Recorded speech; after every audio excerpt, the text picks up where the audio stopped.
SER Podcast.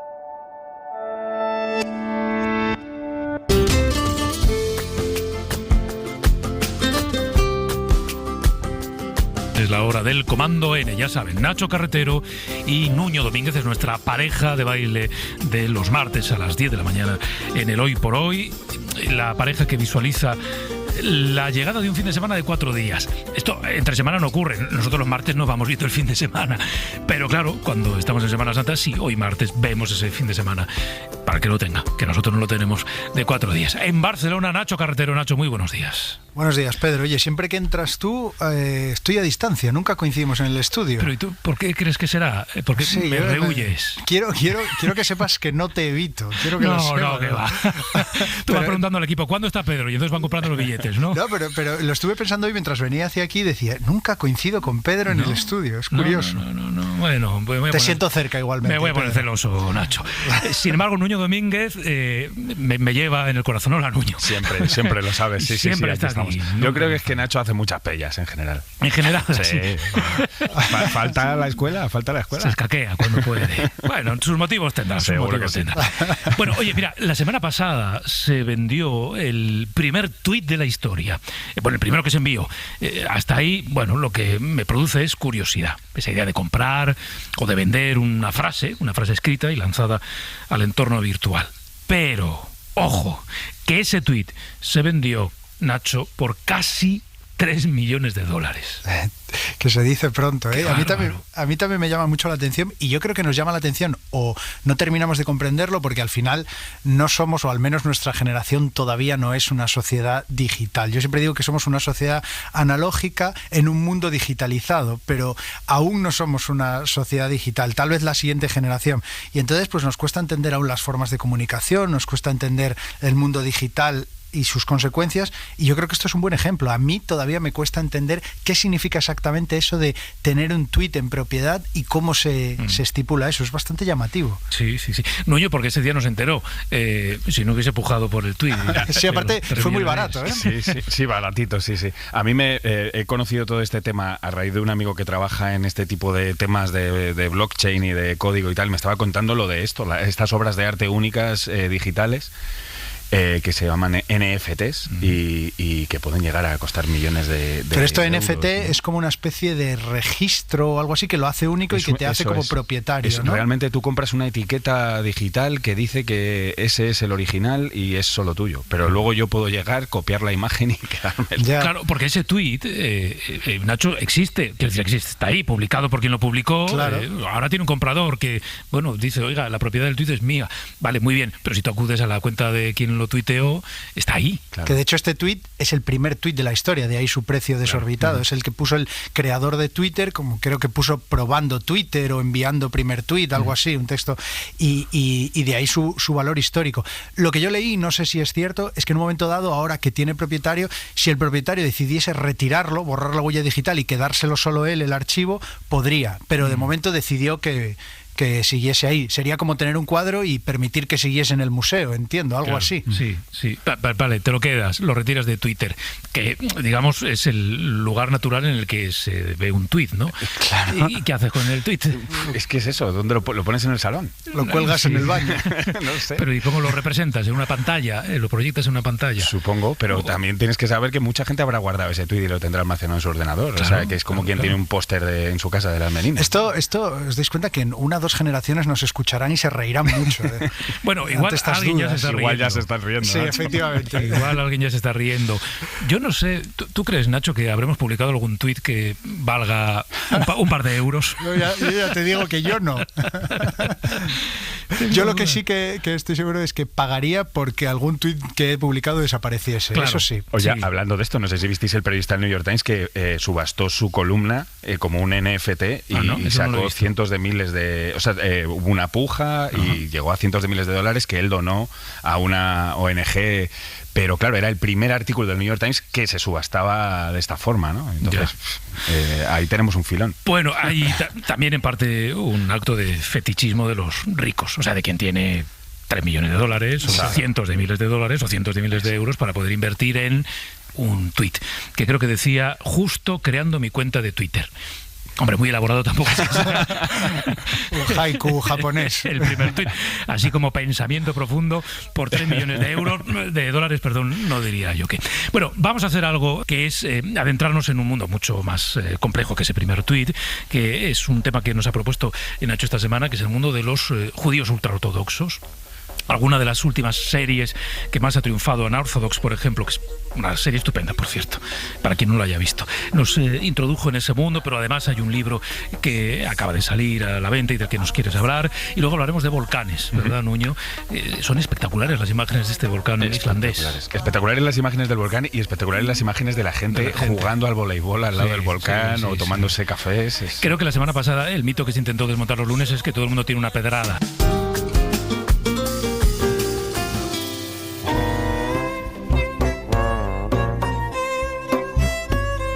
Vamos a mirar por una rendija que nos ha abierto un libro autobiográfico que se acaba de publicar en España, que se titula Los que se van no regresan. Son las memorias de un periodista criado en esa secta judía hasídica en Estados Unidos, su lucha con la fe, con la familia, con la comunidad, cuando decide abrirse al mundo. Y Nacho, ¿has leído ya ese libro que firma Shulem Deen? ¿Quién es este hombre? Sí, justo os proponía el tema porque me está llamando mucho la atención. Me estoy leyendo estos días ese libro que decías, Los que se van no regresan, un título bastante clarificador, de Shulem Deen.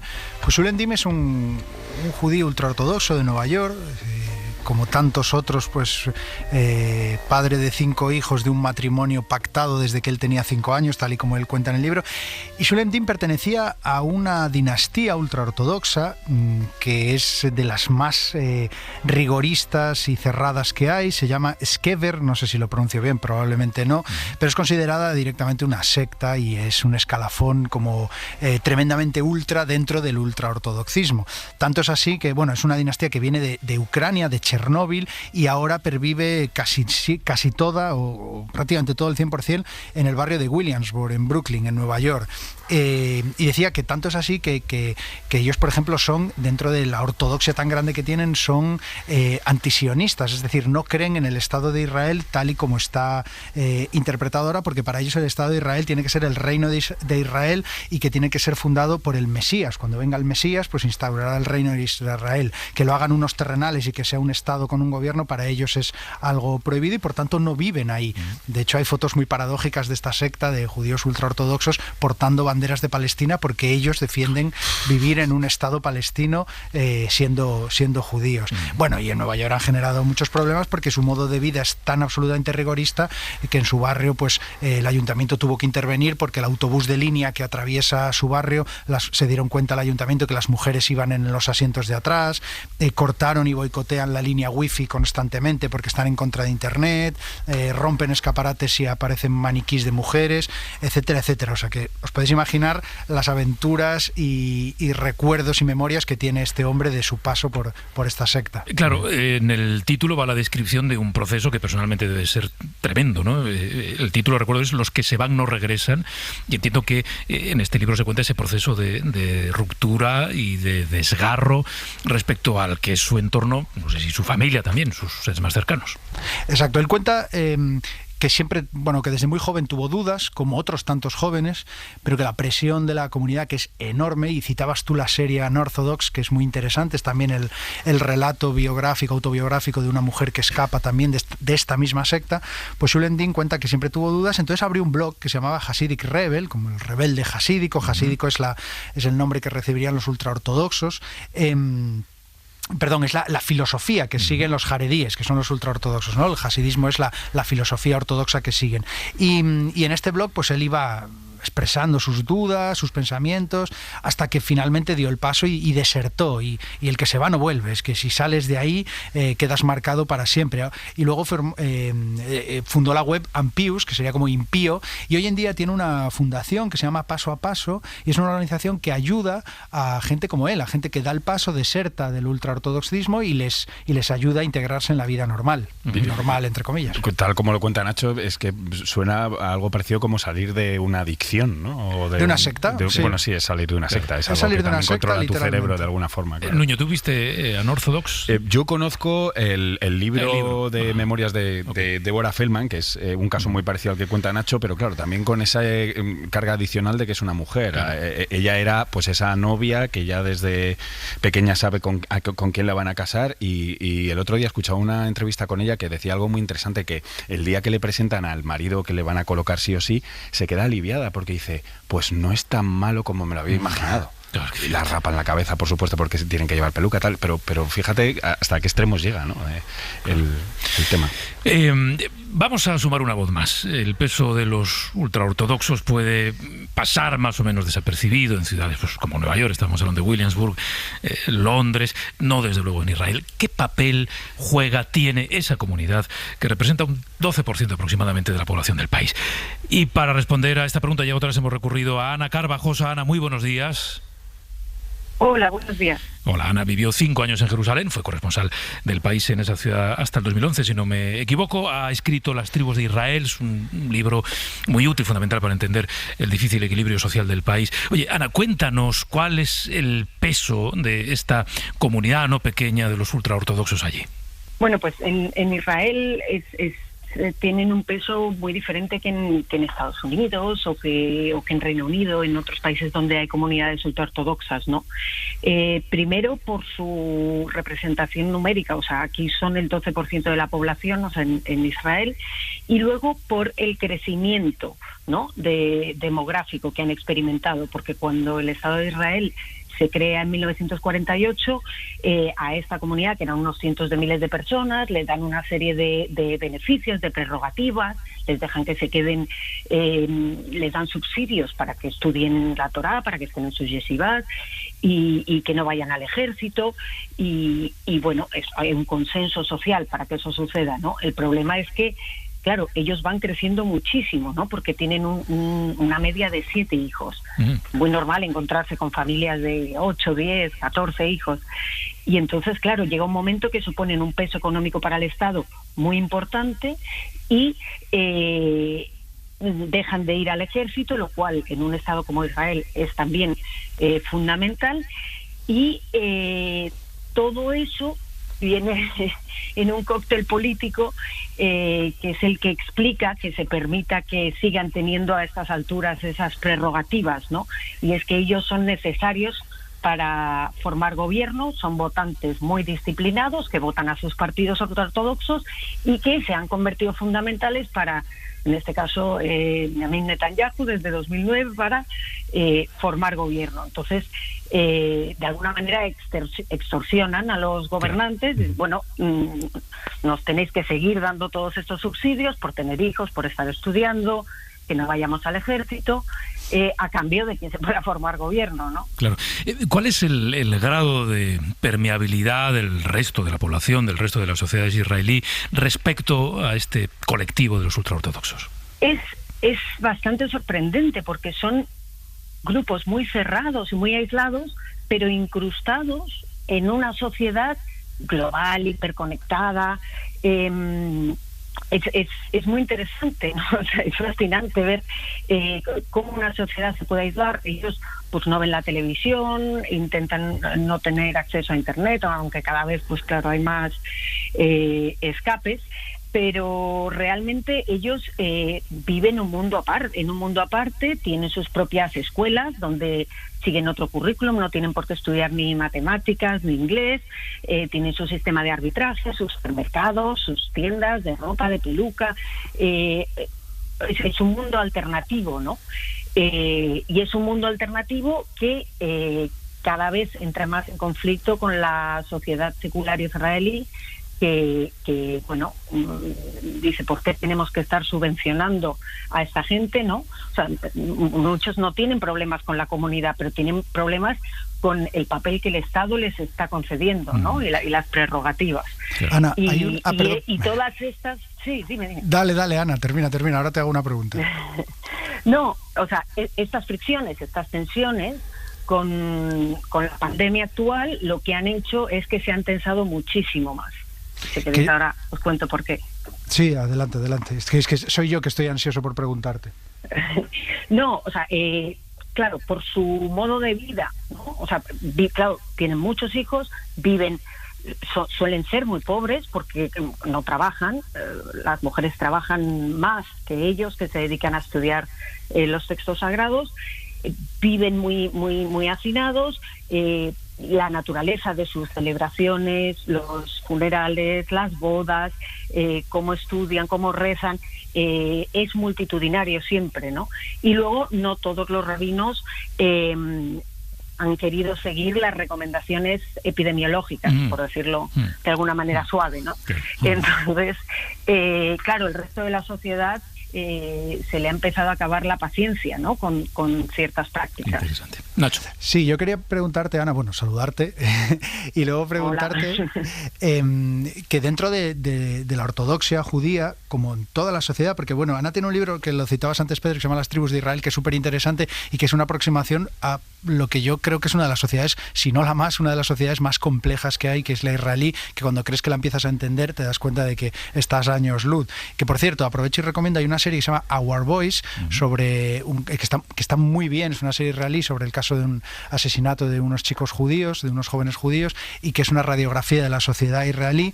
Y va mi pregunta, Ana, también hay niveles, o por lo menos eso creo, ¿no? Desde ortodoxos más moderados hasta una ultra ortodoxia cerrada, y entre ellos no siempre las cosas son fáciles o fluyen, ¿no? Incluso debido a su origen, no es lo mismo ser sefardí que askenazi, no es un conjunto homogéneo, ¿no? La ortodoxia. Claro, o sea, como bien decías, o sea, la sociedad israelí es muy diversa, o sea, comparada con la sociedad española, por ejemplo, ¿no? Que es muy homogénea.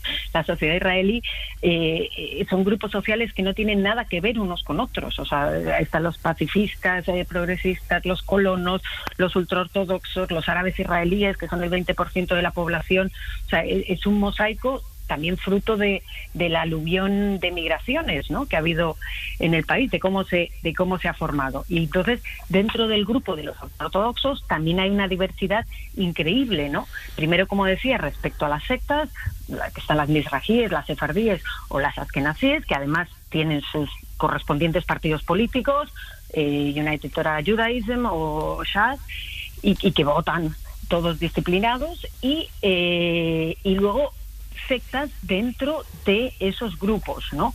Entonces, pues como mencionabas, los antisionistas, por ejemplo, Natura y Carta, Toldos Aarón, o sea, la diversidad es infinita y cada uno tiene sus rabinos, sus costumbres, su manera de interpretar dentro de la ultraortodoxia. Pero, bueno, pues comentaba antes Nuño, ¿no? Las mujeres que se rapan la cabeza, pues en una secta así se rapan la cabeza y se ponen un turbante, en otras se ponen peluca. No tiene, una vez que están casadas, ¿no?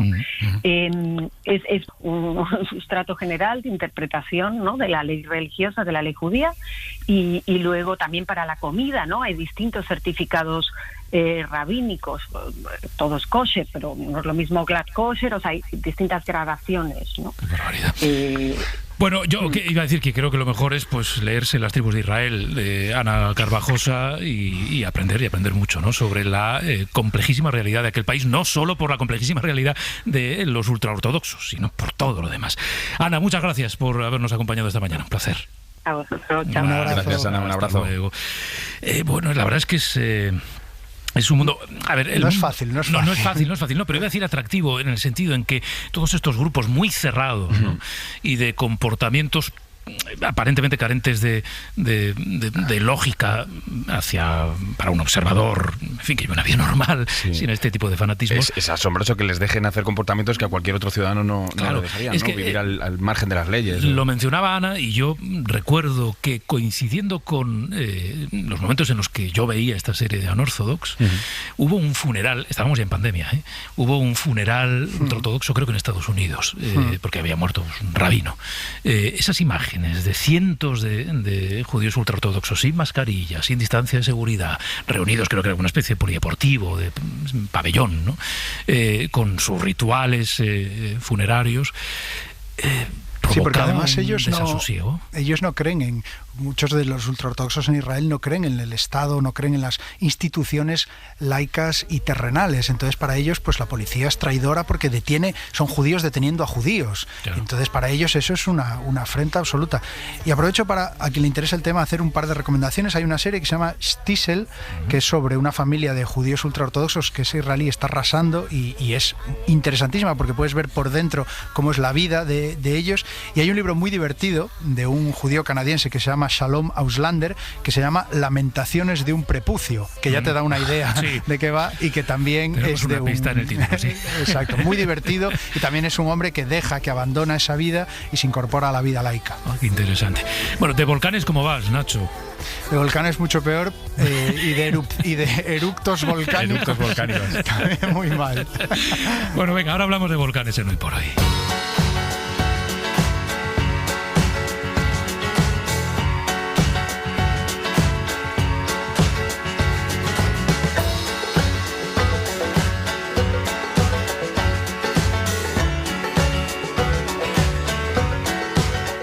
En la radio trabajamos con guiones.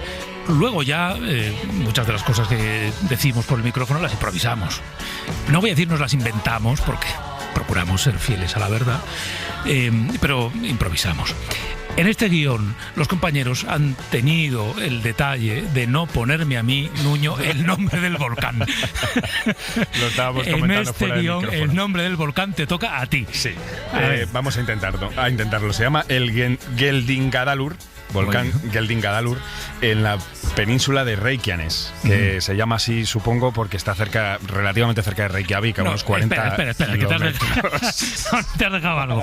O sea, es el volcán, aquí pone, el volcán de Geldingadalur, o como se diga, ubicado en la zona de ¿qué? Fagradalsfjall. Eso. Bueno, más pues o aún menos. yo creo que has tenido suerte, porque estuve en Islandia hace un par de años y fui a ver aquel volcán, ¿os acordáis? Sí. Que cortó el tráfico aéreo de Europa. Sí, es verdad. Pues, y ese, menos mal que no nos tocó pronunciar ese. Lo he traído no cabía escrito en el porque cartel. sabía que iba a salir el nombre, pero la verdad es que no me atrevo a decirlo. Dale, venga, Nuño, dale. ¿Cómo se llamaba ese? Eilfalfajokul, o sea, algo así. Algo parecido. Ha cortado el nombre para no complicarse la vida. Bueno, hablemos de este volcán. ¿Qué ha ocurrido? Bueno, pues que este volcán ha entrado en erupción el 19 de marzo. Se ha abierto una grieta en el terreno de 500 metros y ha empezado a fluir magma que llega además desde unas profundidades que se pensaban que venía de zonas como de bolsas de magma que había en el subsuelo, pero esto viene directamente de 19 o 20 kilómetros bajo tierra. Qué bárbaro. Y se está cubriendo, bueno, pues el entorno del volcán con estas coladas de lava, y hay un montón de gente que va a ver este espectáculo que es precioso. Es un espectáculo, pero una erupción de un volcán tiene poder destructivo. Efectivamente, de hecho, una de las cosas curiosas de los volcanes es que son los únicos desastres naturales que pueden afectar a la Tierra en su conjunto, es decir, pueden causar un desastre global. El resto, pues un terremoto tiene una afección, por ejemplo, local, ¿no? Un tsunami, etcétera. Pero los volcanes pueden afectar a todo el globo porque ya no es solo la lava que expulsan, sino los gases tóxicos y las nubes enormes de ceniza, claro, que pueden cambiar el clima de toda la Tierra, y eso ha pasado a lo largo de la historia del planeta varias veces. Tenemos un invitado, déjame que salude a Joan Martí, que es profesor de investigación del CSIC, es vulcanólogo y es director de Geociencias Barcelona del CSIC. Joan Martí nos acompaña en Radio Barcelona. Señor Martí, muy buenos días. Hola, buenos días. Bienvenido, gracias por acompañarnos. Una pregunta, en fin, que le habrán hecho miles de veces, pues esta es una más. ¿Es posible predecir la erupción de un volcán? Bueno, diríamos que sí, en el sentido de que los volcanes, respecto a otros peligros naturales, nos avisan con cierto tiempo. O sea, por ejemplo, así como un terremoto, un deslizamiento puede ser instantáneo y no haberlo visto antes. En el caso de los volcanes, como necesitamos justamente que este magma que comentabais antes llegue de la profundidad a la cual se encuentra a la superficie, pues hay que imaginarse un líquido a presión dentro de una roca y por tanto tiene que abrirse camino.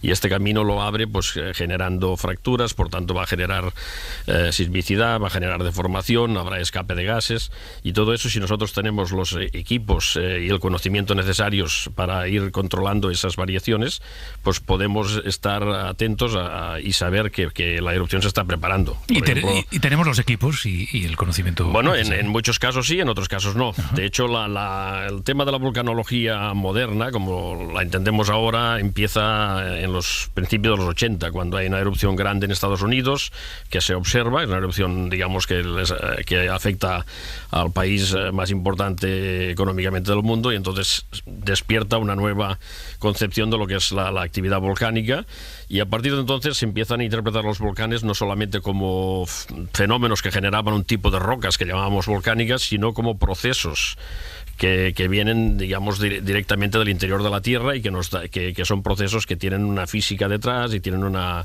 serie de condicionamientos que, si los entendemos, los podemos llegar a interpretar y a conocer bien, ¿no?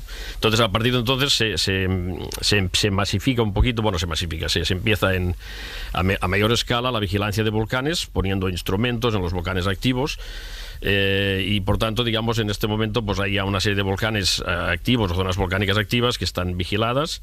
Hay muchas otras que todavía no, y el problema que todavía tenemos es que la cantidad de datos observacionales pues es muy poca. O sea, esos 40 años de vigilancia no son muchos comparados, por ejemplo, con los que tienen los meteorólogos, que tienen más de 200 años de registros continuos, ¿no? O sea, nosotros estamos digamos, empezando nuestra historia en ese sentido, es muy cortita, y por tanto nuestros patrones para saber el comportamiento de los volcanes son todavía muy poco precisos. Pero aún así nos podemos adelantar, sí. Joan, vosotros estáis estudiando precisamente este volcán que acaba de entrar en erupción en Islandia. Islandia es muy interesante porque allí ha habido erupciones históricas.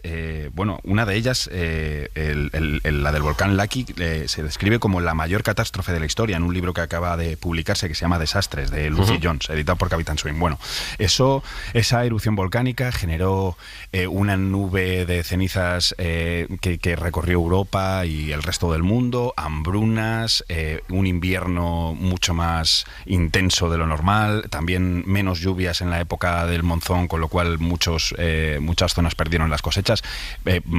Pudo causar, no sé si cientos de miles o incluso algún millón de muertes. Entonces, esto... ¿Cómo, o sea, cuándo vamos? ¿Es posible otra erupción así? ¿La Tierra está amenazada de poder tener un evento como este otra vez? Sí, sin duda. O sea, las erupciones como la del Laki son posibles y van a producirse. Esto con toda seguridad. Entonces, lo que hay que hacer es conocer exactamente cómo funciona. O sea, cómo funciona este tipo de erupciones, o sea, por qué se producen estas erupciones, cuál es el producto, digamos, final de esas erupciones. No todas las erupciones son iguales, y entonces entender en cada caso pues qué es lo que nos puede ocurrir. De la erupción ahora de Islandia, nosotros tenemos un proyecto europeo que es justamente para desarrollar un sistema de alerta temprana para volcanes en Europa, y estamos trabajando con un grupo de la Universidad de Islandia, además de otros grupos europeos, y justamente una de las áreas que estábamos controlando era esta de la península de Reykjanes, que habéis comentado al principio, porque es un área que no se la consideraba peligrosa, porque hacía como 800, 900 años que no había habido una erupción en esa zona, ¿no?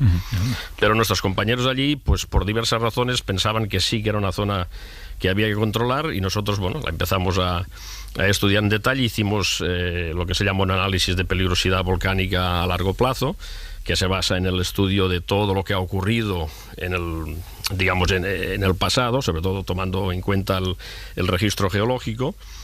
Y lo curioso fue que pues hace aproximadamente un año, un poquito más, antes de empezar el confinamiento de la pandemia, empezó una reactivación en esta zona que se paró al cabo de unos pocos meses, y ahora volvió a empezar el 24 de febrero. Ya desde el 24 de febrero no cesó hasta que llegó la erupción el pasado 19 de marzo. Y los pronósticos que nosotros hicimos pues fue justamente lo que ocurrió. O sea que exactamente, gracias a haber hecho ese trabajo, pues llegamos a decir dónde saldría la erupción, cómo sería, exactamente lo que podía pasar. Y Joan, la pregunta del profano es, ¿cuál es el volcán ahora mismo en la Tierra que más preocupa o que más peligro tiene?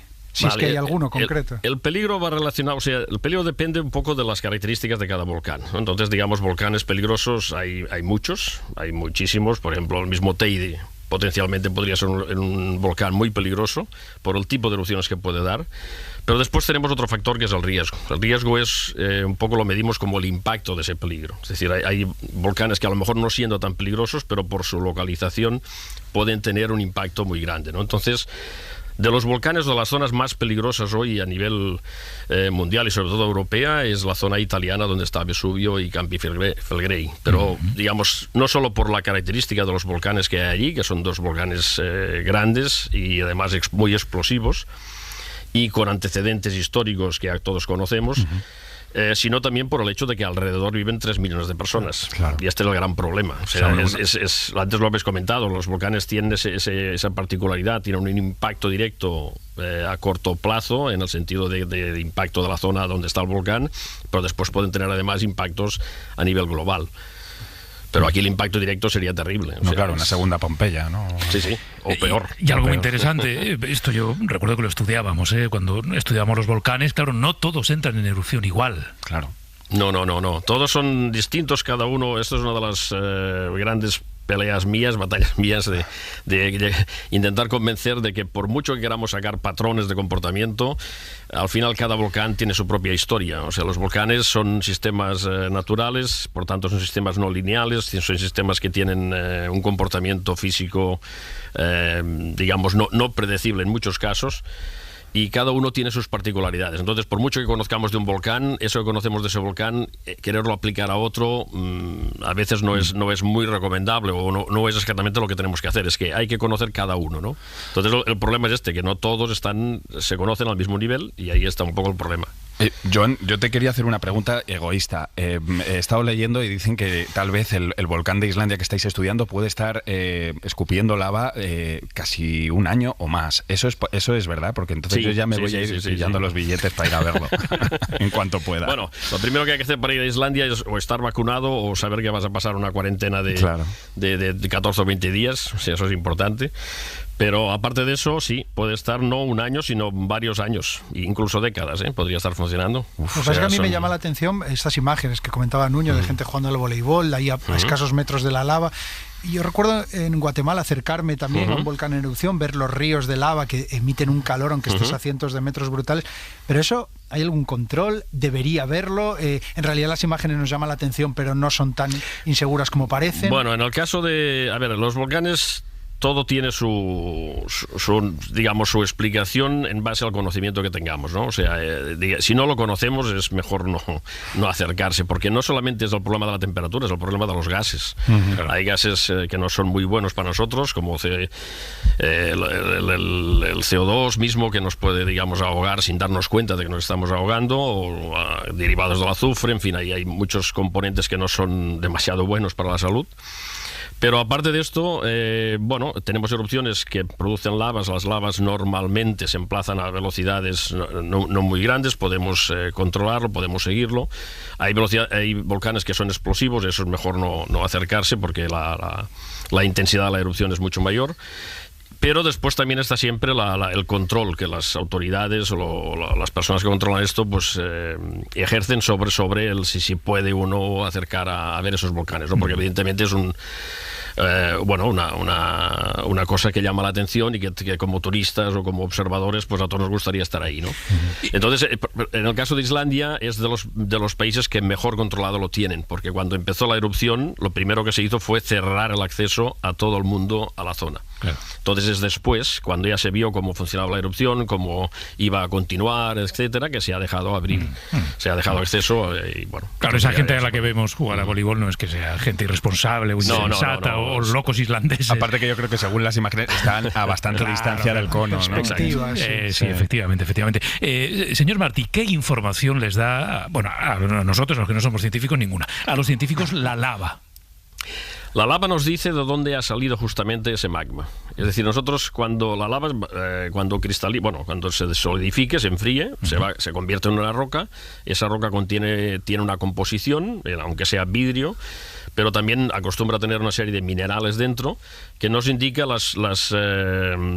por su composición podemos deducir en qué presión y qué temperatura se han generado, por tanto sabemos a la profundidad a la cual esos minerales se formaron, y también nos dice el ambiente geodinámico en el que se formó. Es decir, nosotros sabemos que los volcanes están todos asociados a lo que llamamos un ambiente geodinámico, que está relacionado con eso que conocemos todos de las placas tectónicas, y dependiendo de si estamos en un borde de subducción, una zona de apertura como es la zona de Islandia, o una zona entre placa o intraplaca como sería por ejemplo Canarias, cada uno de los magmas que se generan en cada zona son distintos. Por tanto, la composición de esas lavas son distintas, y nosotros, a partir de que analizamos estos minerales y estos componentes de estas rocas, podemos saber de dónde proceden justamente esos magmas, cómo se han generado. Claro, de alguna forma es como la única forma que tenemos de viajar a esas profundidades de la Tierra, ¿no? Porque... o sea, la única forma semidirecta, porque otra forma más indirecta es la aplicación de métodos geofísicos como gravimetría,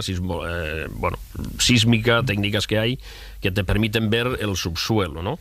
Pero lo permiten ver con una capacidad de resolución muchas veces muy baja, ¿no? Entonces, digamos, la incógnita que te queda es muy grande. En cambio, la composición te permite afinar mucho más de dónde vienen esos productos magmáticos. ¿Y cuánto tiempo pasa hasta que la lava se convierta en roca? Aquí puede ser minutos o segundos. Vale. O sea, que es un proceso muy rápido. Momento, sí. O sea, al momento que, digamos, la lava entra en contacto con la superficie, si veis las imágenes que se están viendo por la televisión, veis que hay unos canales que son de color rojo. Eso es la lava todavía en fundido, o sea, no enfriada, pero al lado ya veréis que es todo de color negro, ¿no? Sí, en cambio, si lo mirásemos con una cámara térmica, muy posiblemente eso negro estaría a temperaturas de 600 grados. Claro, es que entonces voy a cambiar la pregunta. ¿Cuánto tiempo tiene que pasar para que usted pueda coger la piedra? Bueno, los islandeses están recogiendo en tiempo real, o sea, están recogiendo magma en recipientes. Sí, pero que no te puedes acercar a esa roca, ¿no? Para acercarse, pues hay que dejar pasar un poco de tiempo, entonces estaríamos hablando de días al menos, si no algunas semanas. Yo recuerdo haberme acercado y pensando que era roca normal, que era y cuando me di cuenta estaba derretida la suela de mis botas, la goma estaba derretida, era una roca perfectamente sólida. Sí, la roca puede ser totalmente sólida, o sea, la capa, digamos, de enfriamiento puede ser suficientemente dura y compacta para aguantar un peso determinado, pero eso no quiere decir que todavía no esté emitiendo calor. Claro, o sea, no sé si habéis visto a gente haciendo salchichas entre las rocas. Eso no lo he visto. También hay gente. También. Bueno, que hay gente que tiene una pedrada así. Ya lo decíamos la semana pasada en nuestros mitos. Bueno, traías o mencionabas al preparar este tiempo, Nuño, el caso de un volcán, el de Tambora, que hizo que aquel año no hubiera, o el año siguiente no hubiera verano. No hubiera verano, y se recuerda mucho porque fue el verano que Mary Shelley pasó en el lago suizo. No recuerdo qué lago era, pero bueno, no hubo verano, estaban todo el día metidos en casa y contándose historias. Y nació Frankenstein. Y así nació Frankenstein. Y el culpable de ese año sin verano fue una erupción bastante importante a nivel de cenizas y de la nube que expulsó el Tambora en Indonesia. Yo estaría... 1815. 1815, efectivamente. Estaría minutos y minutos hablando de los volcanes. O sea, son fascinantes. Sí. Hay un documental de Werner Herzog, un documentalista alemán que es, para mi gusto, de los mejores documentalistas que hay actuales, sobre volcanes. Y es apasionante porque te lleva a un volcán en la Antártida, te lleva después a un volcán en zona tropical y habla con los científicos. ¿Cómo se llama el documental? Creo que se llama Volcanes. Está en Netflix. Y luego hay un volcán muy interesante que está en la frontera entre Corea del Norte y China, que se llama el Monte Paektu, y que el cráter está lleno de agua, pero de muchísimos hectolitros de agua. Entonces lo están estudiando seriamente porque eso, si entra en erupción, va a haber ya no solo una erupción volcánica, sino una riada que va a destruir todas las ciudades que hay. Qué bárbaro. Cercanas. De la misma manera, señor Martí, que, no sé, por ejemplo, los críticos de cine tienen una lista de sus grandes películas favoritas. ¿Los vulcanólogos tienen una lista de las grandes erupciones favoritas? Bueno, supongo que sí. Porque, ¿Usted tiene la suya? Yo sí, porque además me dedico al estudio de los volcanes más grandes, lo que llaman ahora, se ha puesto de moda el término supervolcán. Este ha sido siempre mi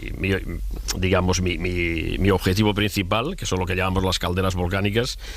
Y bueno, pues aquí hay ejemplos de calderas estas que tienen diámetros de 100 kilómetros, o sea que os podéis imaginar qué bárbaro lo que estamos comentando, ¿no? Y por tanto esas erupciones que comentabais antes, por ejemplo la del Laki fue una erupción fisural que, bueno, algunos la atribuyen o la asocian a la Revolución Francesa, o sea, la hambruna que generó es la causa de la Revolución Francesa para algunos. Esta de Tambora, lo mismo con el tema de la novela esta de Frankenstein, y por ejemplo hay otra que es la de Toba, hace unos 75.000 años, que también se ha especulado mucho en si es la que causó el cuello de botella en la evolución de los homínidos, porque se perdieron de las 7 especies que había en ese momento, me parece que quedaron solamente 2, y está asociado en tiempo a una erupción muy grande de una de las calderas más grandes que se han detectado a nivel mundial, que es la de Toba, que son, ya digo, unos 100 kilómetros de diámetro, lo cual es... Pues siempre pasa algo brutal. Una erupción grande. Un mundo apasionante. Joan Martí, profesor de investigación del CSIC, vulcanólogo, muchas gracias por habernos acompañado esta mañana. Ha sido un placer escuchar sus explicaciones. Gracias a vosotros. Muchas gracias. Buenos días. Bueno, Nacho, Nuño, la semana que viene más. Sí. A ver si conseguís superarlo. Que va a ver, es que esto de los volcanes es tan espectacular. No solo, sí. Pedro, ¿tú estarás la semana que viene? Estaré. Entonces a ver dónde voy. No, pero estará Ángels, pero yo estaré por la redacción. Entonces vuelvo. Entonces vuelves. Venga. A ver cuándo me toca a mí en Barcelona. Ve comprando el billete. Hasta luego. Un abrazo.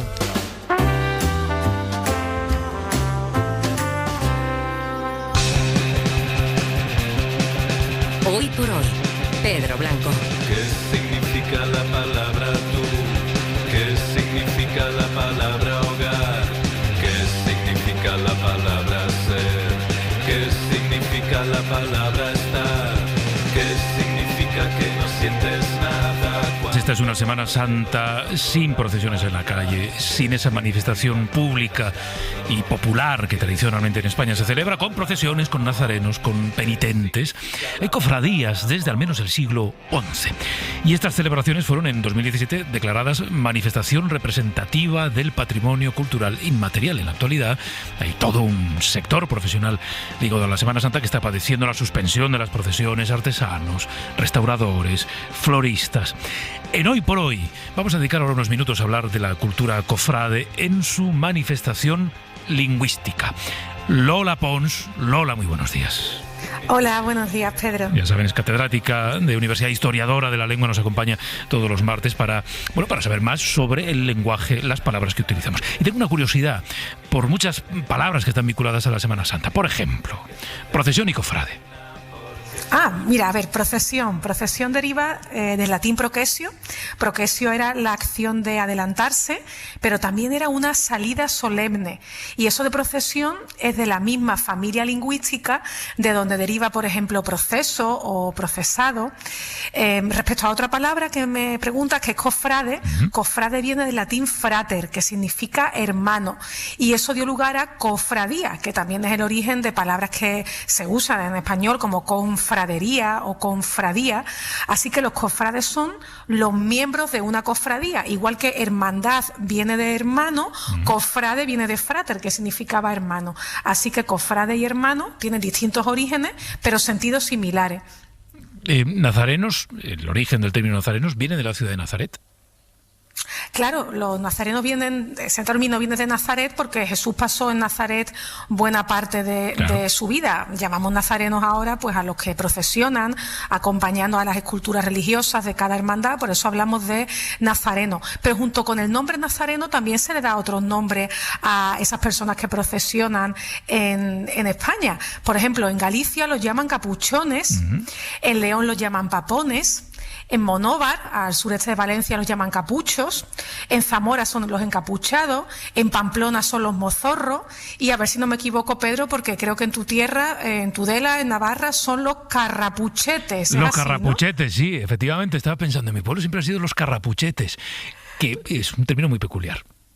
Son los de la procesión del Viernes Santo, pero fíjate, déjame que salude desde aquí a todos los habitantes de una localidad sevillana que se llama Dos Hermanas, que son muchos habitantes, son 135.000 habitantes, porque a los de allí, a los habitantes de Dos Hermanas, los llamamos nazarenos. Se llaman así nazarenos porque la leyenda dice que las dos fundadoras de esta localidad, las hermanas Elvira y Estefanía, se llamaban Estefanía y Elvira Nazareno, y fueron las fundadoras de esta población.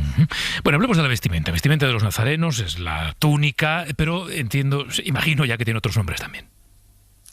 Bueno, sí, en Málaga, por ejemplo, ese conjunto de ropa que llevan los nazarenos lo llaman equipo de nazareno.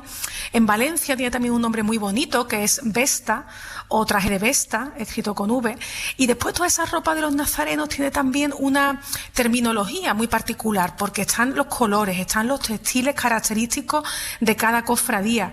Parándonos solo en uno, por ejemplo, si nos vamos a la cofradía del Silencio en Sevilla, visten túnica de ruán o percalina negra. Fíjate qué nombre más bonito, ¿no? Percalina, ruán. Qué bueno, percalina, que es un tipo de tejido, ¿no? Percalina. Sí, todos esos nombres de tejido. Ruán, por ejemplo, viene del nombre de la ciudad francesa, donde se fabrica ese textil. Bueno, a ver, los costaleros, quienes llevan los pasos. ¿También para los costaleros hay variedad en el vocabulario? Uy, muchísima. Está el propio nombre de costalero, que esto es un sevillanismo, es una palabra propia de Sevilla que se ha terminado extendiendo, pero hay muchas otras palabras para nombrar a quienes llevan los pasos o los tronos. Estos son los braceros en León, por ejemplo. En Murcia son los estantes, pero no en toda Murcia, porque en Abarán, en la Vega Alta del Segura, se llaman anderos. Más nombre, en Málaga, en mi querida Antequera, en Málaga, ahí se llaman hermanacos. Anda. En Jaén son los prominentes. En Cádiz son los hermanos en Cádiz son los cargadores. Hermanos de carga son en Salamanca. En Málaga son los hombres de trono. Hay muchísima riqueza léxica en el ámbito de la Semana Santa, sí. Mira, cómo suena. Fíjate, hay sonidos que sin describir prácticamente nada más ya nos ayudan a construir una imagen de lo que está ocurriendo, que oímos a través de este sonido. Lola, ¿de dónde sale la palabra palio? Palio viene del latín pallium, que es un derivado de palla, y pala era el manto de mujer. Esto se usa, este nombre de palio se usa desde la Edad Media, y fíjate que el origen es el mismo que el verbo paliare. Paliare significaba tapar, y de ahí viene, por ejemplo, paliación o paliativo. El palio antiguamente era, bueno, y todavía hoy es un dosel, es un toldo que se sostenía por varales y que es, por ejemplo, lo que se usa en las procesiones para resguardar a los sacerdotes. Hoy decimos que son pasos de palio los pasos de vírgenes porque están protegidos por ese dosel. La saeta es una banda sonora de la Semana Santa, en algunos lugares, claro, no en todos, pero una saeta es una flecha también. Claro, es verdad. Flecha es una palabra que entró desde el francés en la Edad Media, pero saeta es la palabra histórica para nombrar a la flecha. Saeta viene del latín sagita, que es de donde, por ejemplo, hemos sacado Sagitario, el signo zodiacal, porque está representado por un arquero. Esa palabra saeta se ha usado siempre, aunque siempre menos que flecha, pero en el entorno religioso es la que se ha empleado. De ahí ese uso de saeta como el nombre de esto que se canta al paso de las procesiones de Semana Santa, que supongo que será además un palo muy complejo porque no tiene acompañamiento musical. No, claro. pues fíjate, ahí a cantar a pelo, diciéndolo de una manera. Oye, por cierto, ¿por qué el Domingo de Resurrección tiene el nombre también de Domingo de Pascua? Porque después de la Semana Santa sigue eso que se llama tiempo pascual. La palabra Pascua deriva del latín pasca. Esto vino a través del griego, pero a su vez el griego lo tomó del hebreo pesaj, que está en hebreo pesaj es una palabra que significa paso o tránsito. Los judíos celebran en el pesaj la salida de Egipto. Y desde esa lengua ha terminado llegando hasta nosotros, la palabra Pascua, que también ha terminado dando lugar a nombres de personas, a antropónimos. Piensa que en español hay gente que se llama Pascasio o Pascual, que son nombres derivados de esa fiesta. Nosotros tenemos un Pascual en el equipo. Ahora no porque está de vacaciones, pero Pascual Donate, sí, lo tenemos. Mira, pues Pascual ya sabe de dónde viene su nombre, por si no lo había indagado nunca. Algo más, Lola, los capillitas, ¿qué son? ¿Quiénes son? Bueno, pues los capillitas son, yo creo que más están sufriendo esta semana, porque son aquellas personas que viven con muchísimo entusiasmo las actividades que organizan las cofradías religiosas a lo largo de todo el año, que participan en ellas, pero que claro, que durante la propia Semana Santa viven con particular devoción las procesiones, que esto de capillita, y ha terminado entrando en nuestro diccionario. Oye, pues hemos hecho un repaso estupendo por este vocabulario de la Semana Santa. Y mira, me has vuelto a traer a la memoria ese término de mi pueblo, los carrapuchetes, que salían los viernes, sí, es verdad. Y ahí estábamos todos viendo la procesión de ese viernes. Gracias, Lola, la semana que viene más. Muchas gracias. Un abrazo.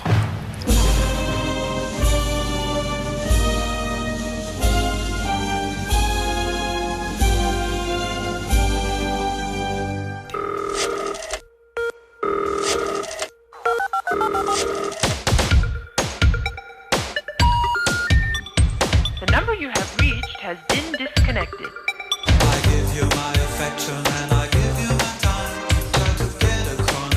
Digitalización y campo no son palabras que habitualmente solamos asociar.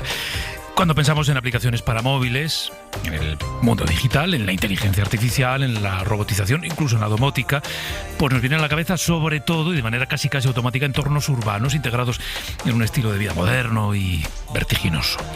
Claro, como si lo moderno no pudiera darse en los pueblos. Jaime García Cantero, buenos días. Muy buenos días, Pedro. Hoy vamos a romper ese prejuicio. Vamos a romper ese tópico. Vamos a demostrar que en el campo se puede ser muy moderno y que hay altísima tecnología en nuestros campos. Claro, es verdad que hay aplicaciones que uno dice, hombre, pues Globo, por ejemplo, es decir, aplicaciones de mensajería, por no utilizar un nombre en concreto, en un entorno rural, pues no tendría mucho sentido. Funcionan regular y yo creo y eso que tienen ganado también, ¿no? Porque también veremos la necesidad de todo esto en algunos entornos. Es verdad que este tipo de aplicaciones que buscan usuarios masivos, pues tienen en las ciudades su gran campo, ¿no? Porque es donde realmente pueden encontrar mucha gente junta, que es el negocio de estas aplicaciones. Pero hay dos líneas, podríamos decir, una línea de aplicaciones que tratan de acercarnos el campo a los que vivimos en la ciudad, a los que tenemos la mala suerte todavía de vivir en la ciudad, y otras que cada vez más frecuentes y más desarrolladas, que lo que hacen es modernizar el campo de una manera dramática. Tú decías, robótica, inteligencia artificial. Nos sorprendería saber que posiblemente la agricultura sea el área en el que más avanzada, junto a la industria, está la robótica. Claro, y esto es interesante porque efectivamente la agricultura ha ido avanzando en ese ámbito, de la robótica, sin que quienes marcamos la agenda en los medios, nos hayamos fijado en ese proceso. Sí, es muy interesante, ¿no? Esto de la España vaciada, también a veces está vaciada de noticias, ¿no? Y parece, atención, que nos interesaba menos y nos fijamos mucho más en un pequeño robot que recoge la basura en Madrid, que, como decíamos, estas máquinas autónomas que hoy surcan los campos de España, ¿no? Eso es tremendamente habitual. Además, somos un país pionero en este tipo de desarrollos y en España tenemos drones que vigilan naranjas o tractores autónomos que surcan campos. Claro. Sí, efectivamente, los drones no solo sirven para controlar si nos saltábamos el confinamiento en la pandemia, que también se utilizaron para eso, ¿no? Y todos veíamos las imágenes de las policías, de algunas policías locales, utilizando los drones. Quiero que saludemos a Manuel Pérez Ruiz, es director del Máster en Agricultura Digital e Innovación Agroalimentaria de la Universidad de Sevilla, es fundador de empresas de innovación agrícola como Agrosavia, Agroplanning. Manuel Pérez Ruiz, muy buenos días. Buenos días, Pedro. Encantado. Bueno, igualmente. En todo caso, simplemente confírmenos que, efectivamente, como nos contaba Jaime, el entorno agrícola, el mundo agrícola, lleva ya bastante tiempo viviendo un desarrollo tecnológico y digital bastante importante, por mucho que, en fin, los medios generalistas no le hayamos prestado atención. Sí, efectivamente, el sector más productor, pues viene sufriendo en los últimos años una transformación digital pues muy esperada, porque de verdad que está, digamos, poniendo sobre la mesa unas tecnologías que van a permitir hacer lo que realmente se llama una agricultura de precisión, o como yo llamo también en algunas ocasiones agricultura razonada, ¿no? Que realmente pues van a venir a mejorar la productividad, rentabilidad e incluso el tema medioambiental, mucho más respetuoso. En un futuro, no sé si más o menos cercano, ¿agricultor será aquel que controla la agricultura de precisión desde una tablet, por ejemplo?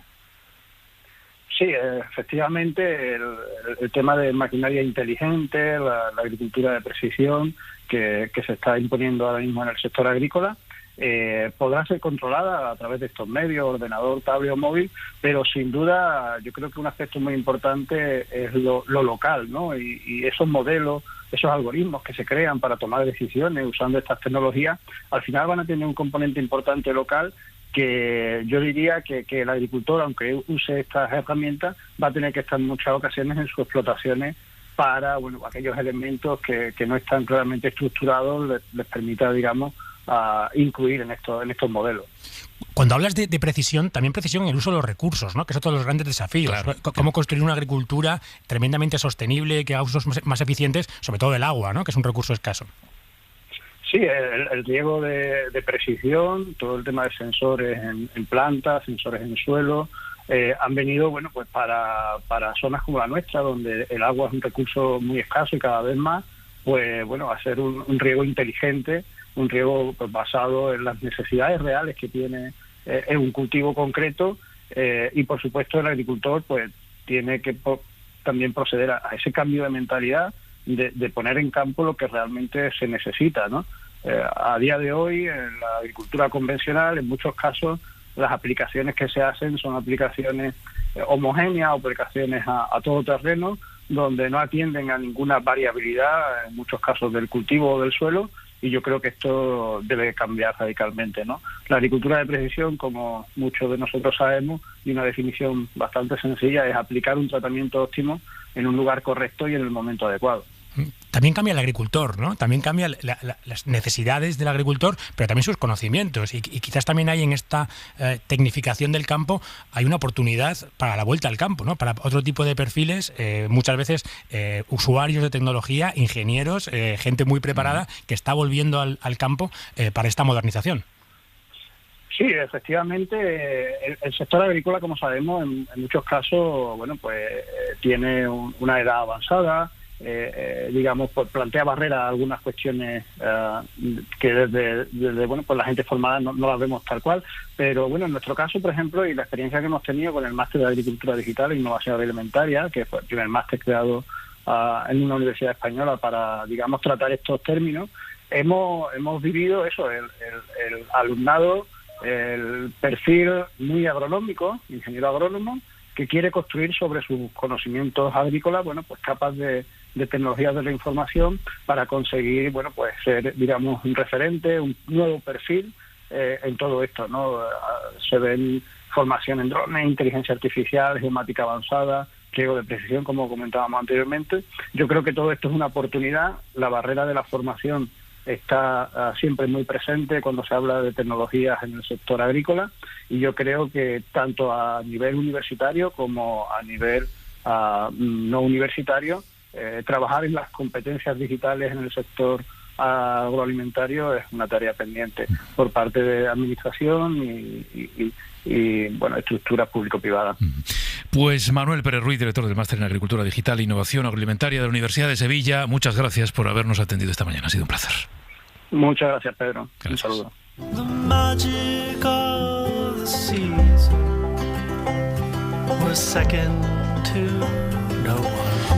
Claro, Jaime, me decías, bueno, la robótica, el Big Data incluso, la mecanización inteligente aplicada a la agricultura, a la gran agricultura. Pero también aplicaciones que lo que permiten, decías, es acortar esa distancia que hay entre lo rural y lo urbano para quienes sienten cierta melancolía de lo rural. Muchísimas aplicaciones. Hablábamos justo antes, tú y yo antes de antena, hablábamos de Huertito con W, que te permite tener tu huerto aquí cerca de Madrid para ir a visitar los domingos, o de distintas aplicaciones para apadrinar un árbol, por ejemplo, ¿no?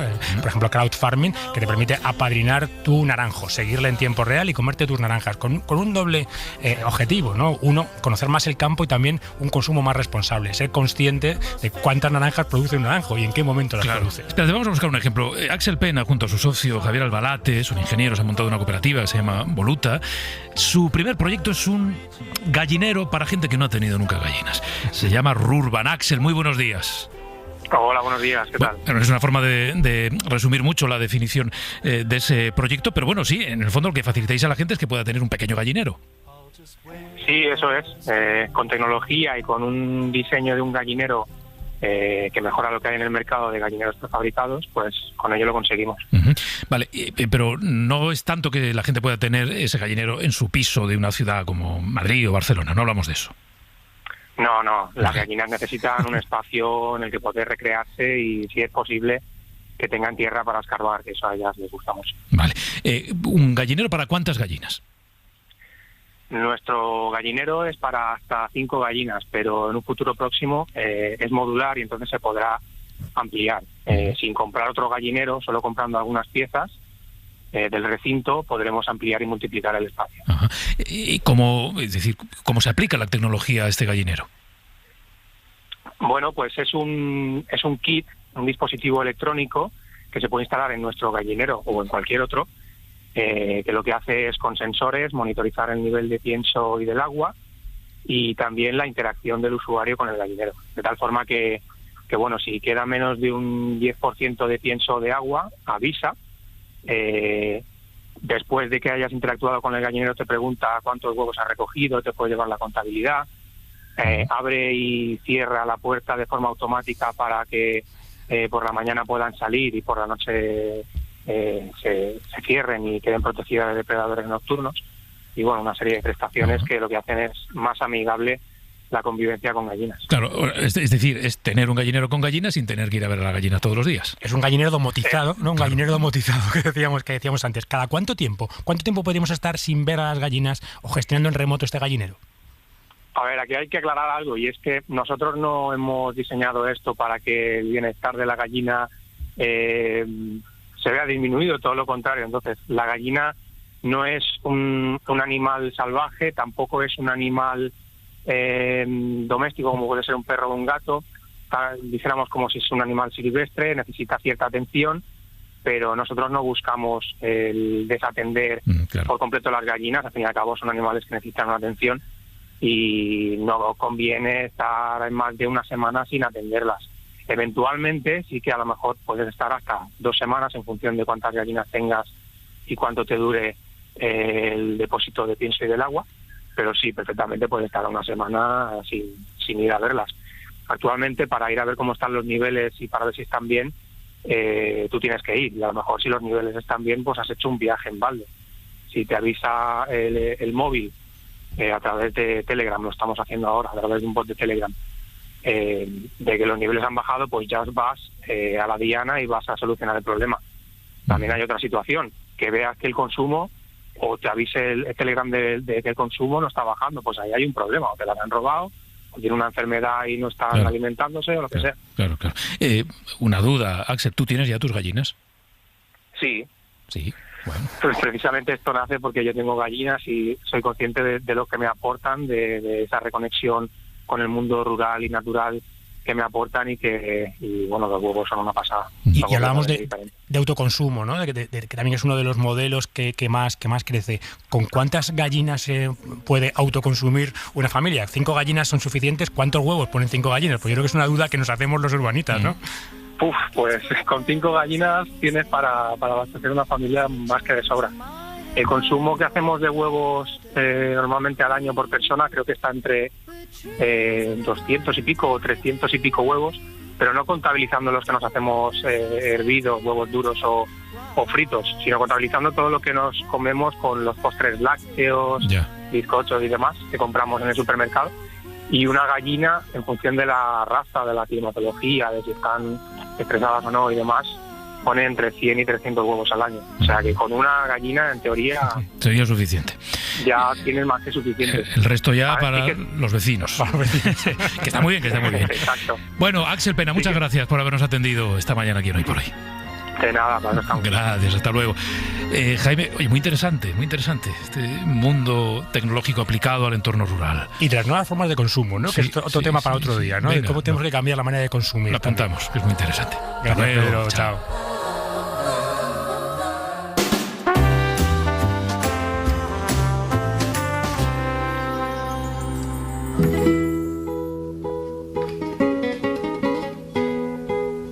Hoy por hoy.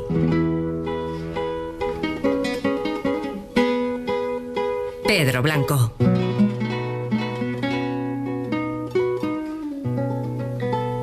Durante los próximos minutos yo, pues no sé nada de a quién vamos a conocer. En el día a día uno no sale a la calle con un guión, con una documentación, no comienza una conversación con el camarero o la camarera, con unos diálogos que ya estén marcados. Por eso, porque queremos que la radio se parezca también un poco a la vida, o mucho a la vida, queremos que la próxima charla transcurra de manera natural, improvisada. Además, los grandes encuentros Las charlas agradables, las buenas charlas se hacen pues en la cola del pan, en la parada del autobús, en una fiesta, en una cena con amigos, y los grandes conversadores que esconden grandes historias son en un inicio desconocidos. Por eso esta sección la llamamos Usted no sabe con quién está hablando. Y el encuentro en el que vamos a conocer a alguien muy interesante podía darse, por ejemplo, en una terraza, al sol, en una calle peatonal en el centro de Logroño. Si miramos al frente vemos la Sala Gonzalo de Berceo y un cartel que nos indica que desde hace 100 años ese edificio neobarroco acoge la vida cultural de sus vecinos. Y son esos teatros, esas salas, los que en las ciudades pequeñas han hecho que muchos consigan llegar a vivir en la otra punta del mundo.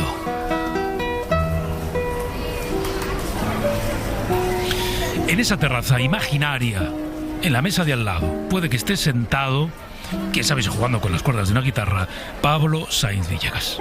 Pablo, bienvenido. Bien hallado, gracias, Pedro. Buenos días. Supongamos que estamos en Logroño, ¿eh? Eres de aquí, de Logroño. Soy de Logroño. Eres de Logroño. ¿Pero vives en Logroño? No, no vivo en Logroño, vivo en Nueva York. ¿Vives desde en Nueva hace más de 19 años. Desde hace 19 años. Eres joven. Pues la juventud es un estado de ánimo, se lleva en el espíritu y sí que soy joven. Te marchaste muy pronto, por tanto, a Nueva York. Pues me fui de España a los 18 años. Mi instinto me llevó primero a Alemania, donde viví 5 años y aprendí toda esa cultura relacionada con la música clásica, que ha sido mi mundo y es mi mundo. Y de ahí, en el 2001, viajé a Estados Unidos en busca de sueños, porque los sueños existen para cumplirse. Ese es su propósito de la palabra sueño. Y ese sueño me llevó a Nueva York y es la ciudad que ha creado mi vida en los últimos 19 años. Volvamos a Logroño. Estamos en Logroño, estamos sentados en la terraza, estamos en esta ciudad maravillosa en la que hay un excelente nivel de vida. Hablaba de esa sala de Gonzalo de Berceo, que, bueno, pues algo tiene que ver, ¿no?, con el camino que cogiste en la vida. Sin duda, porque a los 7 años, en esta sala que tenéis enfrente, ahí salí por primera vez. Mis 7 años con una guitarra que era prácticamente tan alta como yo. Y fue la primera vez cuando sentí ese foco que me cegaba, que me impedía ver el público, pero lo sentía en ese agujero negro susurros, roces. Y fue la primera vez que compartía música.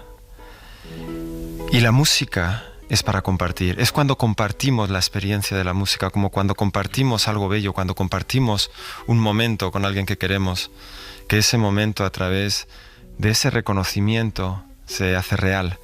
Y para mí ese día cambió mi vida, porque esa conexión con el público fue mágica. Yo no sabía lo que era eso que me estaba pasando, eso que sentía en mis entrañas, pero el público me lo estaba dando como un suspiro. En ese momento se estableció ese vínculo con el público y con la guitarra como instrumento, ¿no?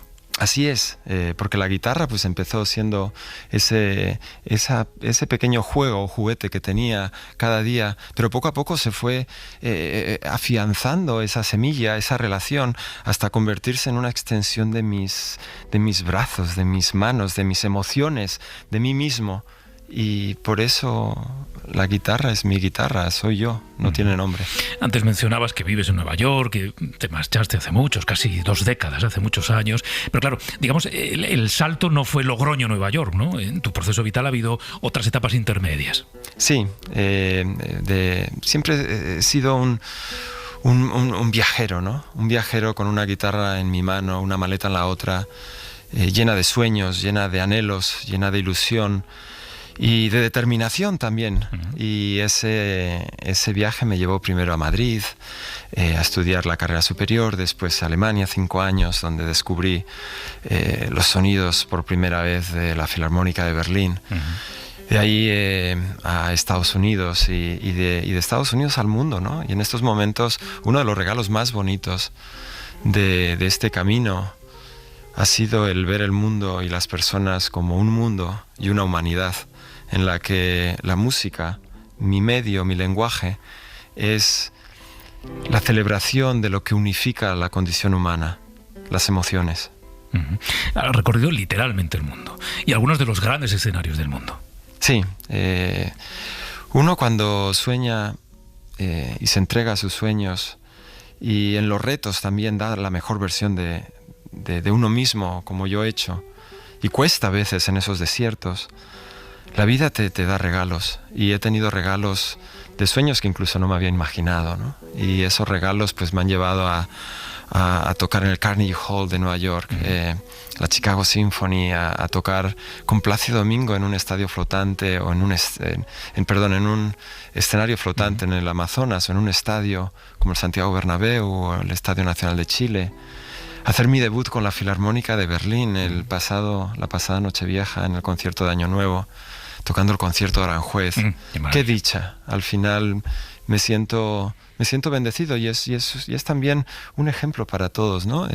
Si yo puedo hacerlo, lo puede hacer cualquiera, con cualquier propósito que tenga en su vida. Cuando nos decimos el propósito y nos entregamos a él, allí llegamos, antes o después. Bueno, vamos a hacer una cosa. Esto ni yo soy la Filarmónica de Berlín, ni esto es el Bernabéu. Estamos tú y yo en este estudio de radio. Pero te voy a pedir que nos interpretes una primera pieza, ¿vale? ¿Te parece? Claro. Así, que sí. Bueno, escuchamos a nuestro invitado, a Pablo Sáenz de Villegas, a nuestro enorme, fantástico guitarrista, y luego seguimos hablando de su relación con la guitarra, con la música, y de la guitarra como instrumento, porque la guitarra, esta guitarra que tiene él, y guitarras como esta tienen su propia personalidad. Venga.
Bueno, pues dan ganas de dejarlo aquí, pero no es el caso, que resuene el eco de la guitarra.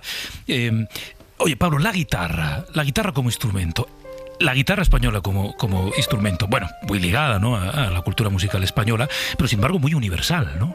Sin duda. Para mí ese es el valor de la guitarra.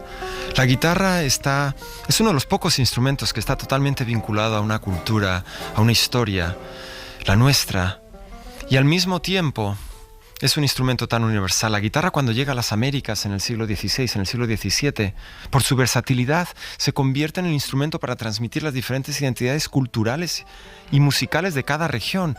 En Argentina el tango tiene guitarra, la bossa nova, la samba en Brasil, el mariachi en México, el bluegrass, el jazz, el blues, el rock, el pop, el heavy metal. Ese es el valor de la guitarra, siendo un instrumento tan local, al mismo tiempo es tan universal, y eso le confiere a la guitarra que sea un instrumento tan cercano al corazón de las personas. Es el instrumento de la gente. Y es muy popular. Quiero decir, la guitarra, para mucha gente, está ligada con, digamos, situaciones de su vida cotidiana o de su juventud, de su adolescencia, grupos de amigos, el amigo o la amiga que tocaba la guitarra en torno a los que se juntaban, no sé, en un día de campo, de excursión o de ciudad o en la casa de alguien, ¿no? Ese es su valor, que es ese instrumento que en su humildad de sus orígenes está, en su vulnerabilidad está su belleza. Y la guitarra desde los orígenes ha estado en las calles con los trovadores en el Renacimiento cantando serenatas, pero también estuvo en la corte. Y eso es lo que hace que sea un instrumento transversal. Y al fin y al cabo es un símbolo de lo que también representa es la sociedad en la que vivimos. Personas de diferentes creencias, diferentes culturas, y todas unidas por las 6 cuerdas de la guitarra, como instrumento tan versátil, tan universal y tan personal. Tengo aquí un disco, Pablo Sáez Villegas, en inglés, el alma de la guitarra española, ¿no? Es tu último trabajo, ¿no? En fin, en el alma de la guitarra española caben tantas cosas que hay que hacer una selección, ¿no? ¿De qué parte del alma de la guitarra muestras en este disco? Pues al final es la esencia de la voz de la guitarra, ¿no? Ese valor intrínseco de nuestros valores que inspiran al mundo. Esta multiculturalidad que celebramos aquí en España y que es nuestro gran valor. Y yo animo, es parte de mi mensaje, en esa multiculturalidad aprender de las diferencias. Y ahí crecemos y nos honramos los unos a los otros. Y eso España lo tiene de manera natural y no muchos países lo tienen. Esta multiculturalidad que atesoramos es lo que yo celebro con este disco. Son piezas que me han acompañado desde que era niño. Eran estas piezas que me hacían soñar cuando era niño y decía, wow, cómo me gustaría tocar esta pieza, ¿no? Algún día, y de repente me animaba a estudiar más y a levantarme antes de ir al colegio y acariciar la guitarra 45 minutos al principio y luego 2 horas. Y ese esfuerzo que venía de esa pasión, de esos anhelos, pues incluso en mis peores momentos, había esa fuerza, ese deseo de seguir hacia adelante, un pasito. ¿Hay alguna pieza, Pablo, que para ti haya sido un verdadero reto? Digo, interpretarla, perfeccionarla. Porque claro, desde el punto de vista del desconocedor de la interpretación profesional de música, supongo que poder tocar una pieza no es lo mismo que saber tocar esa pieza. Sin duda, y requiere tiempo, como el buen vino. Adentrarte en una buena pieza musical como puede ser el concierto de Aranjuez, una obra universal, una obra donde el compositor Joaquín Rodrigo escondió sorpresas entre nota y nota.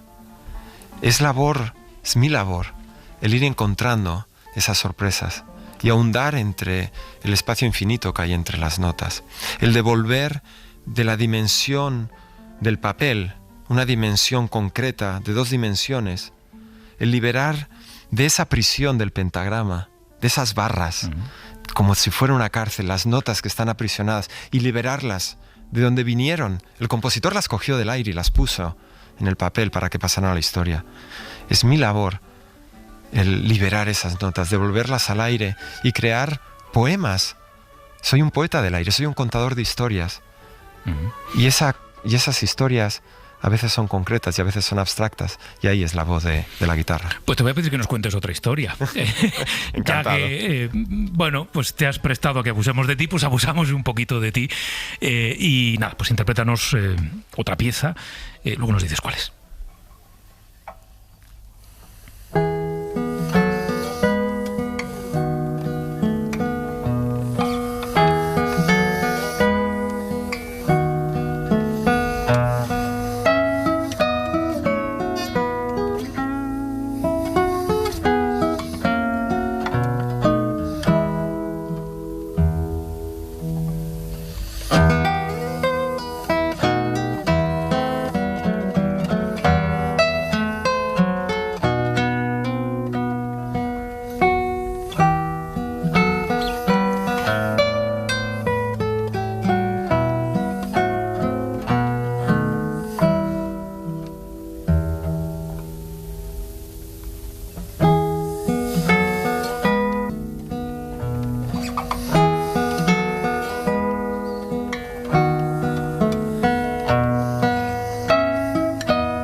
¿Tiene nombre la guitarra? Bueno, acércate al micrófono para... Es que tenemos un micrófono para la guitarra y otro micrófono para él, que los dos son igual de protagonistas. ¿Tiene nombre la guitarra?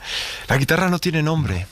Y mucha gente me pregunta, ¿no? ¿Cuál es el nombre de la guitarra? ¿Tiene nombre la guitarra? Y eso me dejó pensando. Y es como, ¿por qué no tiene nombre mi guitarra? ¿Por qué no tiene nombre? Porque soy yo. Porque es una extensión de mí. Se llama Pablo. Pero sí que tiene fabricante, digamos. Sí, sí. Claro. Tiene un artesano, luthier, alemán. Y bueno, pues con las guitarras es como con las personas, ¿no? Hay una conexión natural con determinados instrumentos que se cruzan en tu camino, y ese amor a primera vista, que es algo irracional, que se comunica con tus entrañas, y dices y piensas, esta es mi guitarra, esta es mi compañera de viaje. ¿Y desde cuándo ella es tu guitarra? Desde el 2007. ¿Desde el 7? Sí. O sea que ya tiene unos cuantos años a tu lado, ¿no? Así es. Antes hubo otra guitarra, supongo, ¿no? Y de repente diste con ella, ¿no? Así es. Y es muy emocionante, ¿no? Y luego también es un conocimiento como con las personas. Vas descubriendo sus fortalezas, sus debilidades. Y sientes que la guitarra, para mí, es mi más transparente de los espejos, donde esas debilidades son mis debilidades, donde esas fortalezas son mis fortalezas. Y para mí la guitarra es ese instrumento que me ha ayudado a evolucionar como ser humano, a conocerme a mí mismo y a crecer y a sentirme dichoso. Un chascarrillo, cuando viajas no la pierdes de vista. Nunca, nunca. Como para meterla en la bodega del avión. Nunca, nunca. De hecho, uno se convierte en experto, ¿no? Cuando viajas ya tantos años por alrededor de todo el mundo, pues ya sabes que una sonrisa, una azafata, un personal de vuelo, te abre puertas, te abre sus corazones. Dice, también. Mira mi bebé. Mira qué guapo me ha salido mi bebé. Así es. Cuídamelo. Bueno, ¿algún concierto o actuación en el plazo corto? Pues sí, el día 24 de abril voy a tocar en el Auditorio Nacional, en el Salón de Cámara. Voy a presentar este disco, Alma de la Guitarra Española, un concierto organizado por la Universidad Autónoma de Madrid, y el ciclo de grandes intérpretes. Y luego en mayo voy a volver al Auditorio Nacional, esta vez tocando con la Orquesta Nacional de España, una obra maravillosa de Joaquín Rodrigo, La fantasía para un gentilhombre. Y bueno, pues acabo de estar en el Palau de la Música Barcelona, en fin, voy a estar en Zaragoza también, en el Auditorio de Zaragoza el día 22 de abril.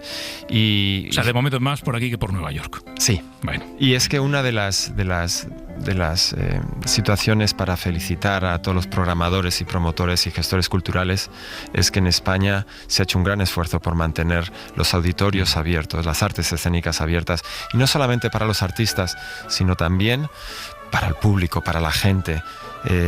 Ahora, en estos momentos, en un año tan complicado como en el que hemos vivido y estamos viviendo, la música y el arte nos recuerda nuestra esencia, nuestra capacidad de empatizar con los otros, de sentirnos en comunidad. Pues muchas gracias por haberte venido esta mañana a la radio, a dejarnos conocerte mejor, a escuchar tu música y a tu guitarra. Pablo Saiz Villegas, ha sido un placer. Para mí también. Gracias, Pedro. y buenos días. Hasta la próxima.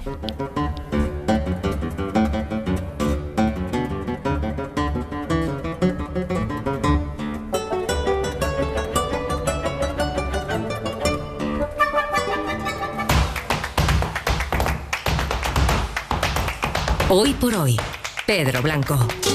Señor, que florezca la rosa, no me la ve en sombra, sobre su carne marchita, florezca la rosa María. 12 y 10 minutos de la mañana, 11 y 10 minutos en Canarias. Sara Vítores, ¿estás por ahí?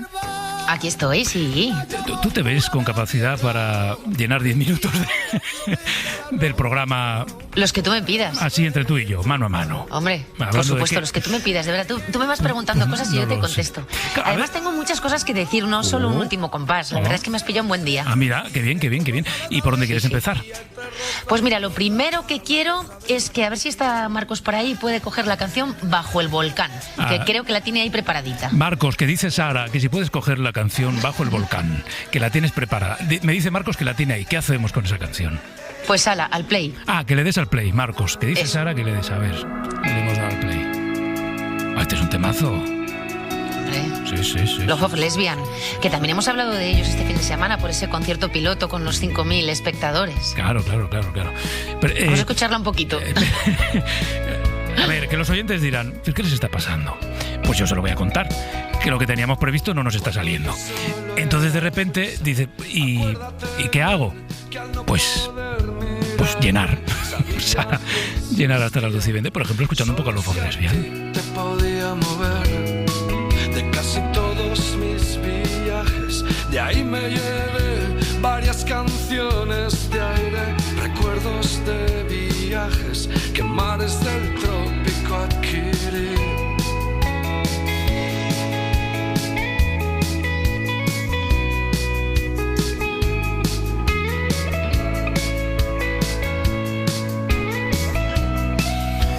Bueno, ¿por qué escuchamos esta canción, Sara? Pues mira, esta canción, aunque todavía no lo ha dicho Santi, en la letra de la canción se titula Bajo el volcán. Y esta mañana, la verdad es que entre todas las charlas que has tenido, que es que he estado pegadita y ha sido súper interesante, ha habido una de ellas con los chicos de Comando N, con Nuño Domínguez y Nacho Carretero, sobre volcanes. Hablábamos con Joan Martín, que él es profesor de investigación del CSIC y que también es vulcanólogo, y de lo que hablabais sobre todo era de la semana pasada, de la erupción del volcán de Islandia, pero también de una herramienta que han hecho en el CSIC para pronosticar esas erupciones de los volcanes. Vamos a ver si podemos escuchar lo que nos decía Joan Martín. Sí, claro. Por mucho que queramos sacar patrones de comportamiento, al final cada volcán tiene su propia historia. O sea, los volcanes son sistemas naturales, por tanto son sistemas no lineales, son sistemas que tienen un comportamiento físico, digamos, no predecible en muchos casos, y cada uno tiene sus particularidades. Entonces, por mucho que conozcamos de un volcán, eso que conocemos de ese volcán, quererlo aplicar a otro, a veces no es muy recomendable, o no es exactamente lo que tenemos que hacer. Es que hay que conocer cada uno, ¿no? Que yo me he quedado atrapado en la conversación con este experto, con este vulcanólogo sobre los volcanes, porque sin ser un mundo al que yo le haya prestado mucha atención. Severino Donate, buenos días. Muy buenos días. ¿Cuánto sabe de volcanes? Uy, no sé nada, si tengo que llegar hasta ahí 20. Perdona, necesito que sepas algo de volcanes. Algo, yo qué sé. No. Un libro que leíste una vez sobre un volcán. Una película que viste una vez sobre un volcán. ¿Puedo repetir algunas de las respuestas que ha dado el vulcanólogo? ¿En Albacete hay volcanes? Sí los hay, ¿eh? Ah, bueno, pues ya va sabiendo algo de volcanes. Inactivos, pero sí los hay, sí. En Cancarís, por ejemplo, hay un volcán. Allí hay una piedra, fíjate lo que es el conocimiento. ¿Has visto? Ahí hay una piedra de volcanes que se llama la Jumillita. Es una piedra volcánica que se llama la Jumillita porque creo que la descubrió o la catalogó por primera vez un señor que es de Jumilla, Murcia, pero bueno.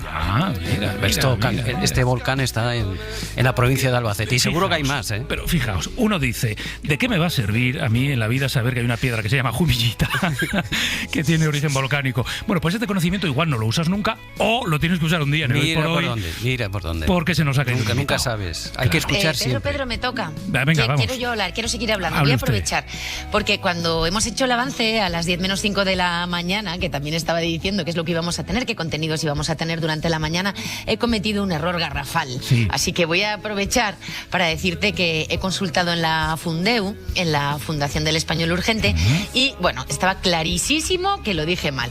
Un volcán entra en erupción o erupciona, ¿vale? Pero claro, eruptar no erupta. Y es que hay más. Si queremos hablar de... Es que me encanta la frase cuando lo he encontrado. Expeler por la boca los gases estomacales de manera ruidosa o sonora... Eso es con C, o sea, son eructos con C. Bueno, claro. O sea, que hemos metido una doble patada al diccionario. Eso es. Entonces digo, mira, yo no tengo ganas de que Isaías me lleve a la unidad de vigilancia. No me apetece que Aitor, con lo que esté escuchando y que diga, ya lo dijo mal Sara Víctor. Claro. Mira, pues no, lo arreglamos y ya está arreglado. En el eructo lingüístico te has tragado la C ahí también. Me he tragado la C, le he cambiado por una P, le he puesto al volcán. Fatal. Qué historia de los volcanes. ¿No sabes nada más de volcanes, Severino? No, he estado en el Etna, no he subido arriba, pero bueno, también lo he visto. Qué gran sitio, yo también estuve. Claro, es espectacular. Claro, y estás allí delante, estás viendo la fumarola continua del volcán. Pero no llegaste a subir, ¿no cogiste el teleférico? No. Pues yo hice camino a pata hasta donde llegué. Y que fue poco. ¿Qué fue eso te iba a decir? Porque para subir conviene coger el teleférico. Sí. Y otra cosa, ir abrigado. Porque uno dice, uy, qué día tan luminoso oso ha salido aquí? Ya, claro, abajo. Claro. Si tú subes arriba... Bueno, y luego, claro, seguro que estará gente diciendo, ¿y por qué no habláis del Teide, del Teide? Bueno, ya es otra maravilla. Es que es lo que os iba a decir yo, claro. O sea, ayer, por ejemplo, hubo oyentes que hablaban desde cuando pedías, desde la ventana que se ve, pues desde La Gomera, ¿no? Llamó sí, y entonces estaba escuchando, le llamaba, no se llamaba el padre Teide, creo que le dijo cuando hablaba conmigo por teléfono. Espectacular visitar el Teide. ¿Lo has visto? Son 3.715 metros sobre el nivel del mar, donde está el Teide, y 7.500 metros sobre el océano. O sea, es el pico más alto del país, claro. Es una maravilla. Pero vamos, si hablas con geólogos aquí en España, te dirán un montón de rutas para visitar zonas con volcanes inactivos y que son auténticas maravillas. Yo me he bañado en un volcán también. ¿Ah, sí? En la lava de un volcán. En el cráter de un volcán inactivo, claro, donde con los miles de años se formó un lago en El Salvador. Sí, pero, o sea, fijaos, le digo a Sevino, ¿qué sabes de volcanes? Nada, no puedo aportar nada. Pues no para de hablar de volcanes, que si una piedra, la Jumillita... Que no le hagáis caso, que se lo está inventando. No se lo está inventando. Sabrino es un volcán de sabiduría. Sí. que eructa. Con P. Eructa. Sí, sabiduría, sí. Venga, pues que suene un poquito más de música, va, vamos a dejar de hablar.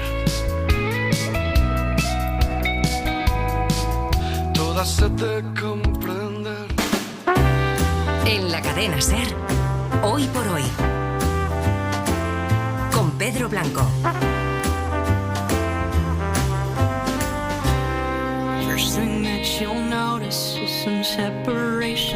Bueno, Sara, ¿mañana qué? Pues mira, mañana, como es miércoles, tenemos a Marta Sanz y a Manuel Delgado en la primera hora, que es el rincón y la esquina, ¿no? Entonces, vamos a ponerles deberes ya a los oyentes, porque mañana en ese tramo lo que vamos a hacer es preguntarnos qué ciudad o qué espacios de una ciudad marcan nuestra biografía. Por ejemplo, imagínate una calle por la que has paseado 1000 veces, o una plaza a la que ibas de pequeño ahí a comer pipas, o el bar donde has quedado toda la vida con tus amigos, o un barrio en el que has elegido vivir. Bueno, pues que nos llamen los oyentes al 900-100-800 a partir de mañana, que nos pueden mandar... Eso es. Nos pueden mandar también las notas de voz ya mismo, ¿vale? Para contarnos esa biografía que ha ido creando el lugar en el que han vivido. Ya, Sara, a ver si ahora nos vamos a pasar de largo.